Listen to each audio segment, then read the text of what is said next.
അപ്പൊ ദിയ കൃഷ്ണ കഴിഞ്ഞ ദിവസം മേയറിലായ വിവരം എല്ലാവരും അറിഞ്ഞു കാണുമല്ലോ. ഇപ്പൊ വന്ന് കൃഷ്ണകുമാറിന്റെ ഫാമിലിക്ക് കണ്ടകശേനിയാണെന്ന് തോന്നുന്നു. ഇത്രയും വലിയ ഗതികെട്ടവൻ ഈ ലോകത്ത് വേറെ ആരെങ്കിലും ഉണ്ടാവും എന്റെ കർത്താവേ. 2 ദിവസം മുമ്പ് ഇൻസ്റ്റാഗ്രാം സബ്സ്ക്രിപ്ഷനിൽ വന്ന് തുണി അയച്ചിട്ട് ആടിയതിന് ഇളയ മകളായിട്ടുള്ള ഹൻസിക കൃഷ്ണ എയറിലായതേ ഉണ്ടായിരുന്നുള്ളൂ. അതിന്റെ ചൂട് കെട്ടെടുക്കുന്നതിന് മുമ്പേ മൂത്തവളായിട്ടുള്ള ദിയ കൃഷ്ണ പേരിലായിരിക്കും. എന്താ രാമേന്ദ്ര പ്രശ്നം? സ്ഥിരം അശ്വിന്റെ ഫാമിലിയുള്ള വ്ളോഗ് എടുക്കുമ്പോൾ അതിന്റെ അടിയിൽ വന്ന് ചോദിക്കുന്ന ഒരു ചോദ്യം, എന്താ അശ്വിന്റെ അമ്മ എന്ന് പറയുന്നത്, അമ്മ എന്ന് വിളിച്ചുകൂടി എന്നുള്ളത്.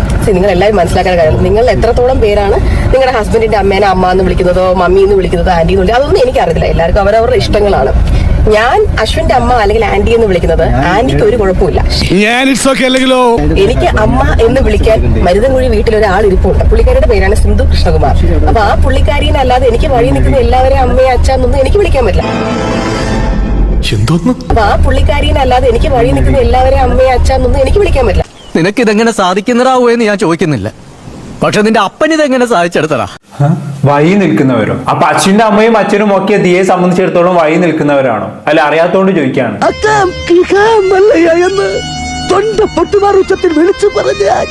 ഞങ്ങളോടത് വേണ്ടായിരുന്നു മല്ലയ്യ. ദിസ് ഈസ് സോ ചീപ്പ്. സ്വന്തം ഭർത്തൃ വീട്ടുകാരെ വഴി നിൽക്കുന്നവരെന്നൊക്കെ വിളിക്കാന്ന് പറഞ്ഞ വളരെ മോശമാണ് കേട്ടോ. കുറെ വിവരമില്ലാത്തവന്മാരെല്ലാം ഒരു നാട്ടിൽ നിന്ന് ജനിച്ചു. അച്ഛൻ കൃഷ്ണകുമാറാണ്, എന്റെ അമ്മ സിന്ധു കൃഷ്ണയാണ്. അശ്വിന്റെ അമ്മയാണ് മീനാക്ഷി, അശ്വിന്റെ അച്ഛനാണ് ഗണേഷ്. അപ്പൊ അശ്വിൻ ഒരിക്കലും വന്ന് എന്റെ അമ്മയെ കണ്ടിട്ട് അമ്മേ അല്ലെങ്കിൽ എന്റെ അച്ഛനെ കണ്ട അച്ഛ എന്ന് വിളിക്കത്തില്ല. അങ്ങനെ വിളിച്ചാൽ ഞാനും ചോദിക്കുന്നത് എനിക്ക് എന്താണെന്ന് ഞാൻ ചോദിക്കുന്നത്.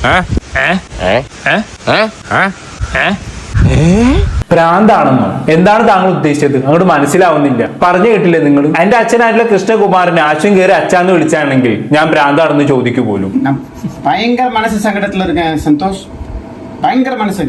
അതിനർത്ഥം സ്വന്തം അമ്മായിപ്പനെ അച്ഛ എന്നും അമ്മായിയമ്മയെ അമ്മ എന്ന് വിളിക്കുന്നവരെല്ലാം ഭ്രാന്തന്മാരാണ് എന്നുള്ളതല്ലേ ദിയ അതുകൊണ്ട് ഉദ്ദേശിച്ചത്? അങ്ങനെ നോക്കുമ്പോൾ ദിയ ലോകത്തിലെ 99.9% ആൾക്കാരും ഭ്രാന്തന്മാരായിരിക്കും. എല്ലാവർക്കും അവരവരുടെ അമ്മ അച്ഛനൊക്കെ ഉണ്ടല്ലോ, അവരെയൊക്കെ വിളിച്ചാൽ മതി. ഇനി ഇല്ലാന്നുണ്ടെങ്കിൽ ബാക്കിയുള്ളവരെ പോയി വിളിച്ചോളൂ. എന്തോന്നാ ലാസ്റ്റ് പറഞ്ഞ്? എല്ലാവർക്കും അവരവരുടെ അച്ഛനും അമ്മയും ഉണ്ടല്ലോ, അവരെ അമ്മ അല്ലെങ്കിൽ അച്ഛന്ന് വിളിച്ചാൽ മതി. ഇനി ഇല്ലാത്തവരാണെങ്കിൽ മാത്രം ബാക്കിയുള്ളവർ പോയി വിളിച്ചോളാന്നുള്ളത് അല്ലേ? എന്തൊക്കെയാണ് ദിയെ വിളിച്ചു പറയുന്നത്? നിനക്കതൊക്കെ എങ്ങനെയാ സാധിക്കുന്നത്? അതായത് സ്വന്തം അമ്മയും അച്ഛനും ഇല്ലാത്ത അനാഥരായിട്ടുള്ള ആളുകൾ മാത്രമേ മറ്റുള്ളവരെ കയറി അച്ഛ അമ്മ എന്ന് വിളിക്കാൻ പാടുള്ളൂ എന്നാണ് ദിയ പറഞ്ഞു വരുന്നത്. ഇവർ പറയണ അങ്ങോട്ട് പൂർണ്ണമായിട്ട് മനസ്സിലാവുന്നില്ല. ഒരു കയ്യബദ്ധം നാറ്റിക്കരുത്.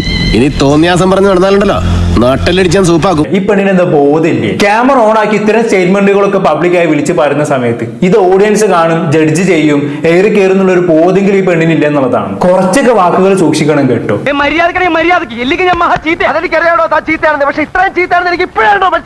നാളെ ഓമി കല്യാണം കഴിച്ച് വേറെ എങ്ങോട്ടെങ്കിലും പോകുന്നു. അപ്പൊ ഓമിയുടെ വൈഫിന്റെ അമ്മേനെ ഓമി ചെന്ന് അമ്മ എന്ന് വിളിച്ചാൽ ഞാൻ അവരോട് ചോദിക്കും, അപ്പൊ ഞാൻ ആരെന്ന് ഞാൻ ഉറപ്പായിട്ടും ചോദിക്കും. എനിക്കിപ്പോ ഓമി വേറൊരാളെ പോയി അമ്മ എന്ന് വിളിച്ചാൽ എനിക്ക് സ്ട്രെസ് ആവും. എനിക്ക് എന്നെ മാത്രം വിളിച്ചാൽ മതി, വേറെ ആരെയും വിളിക്കുന്നത് എനിക്ക് ഇഷ്ടപ്പെടത്തില്ല.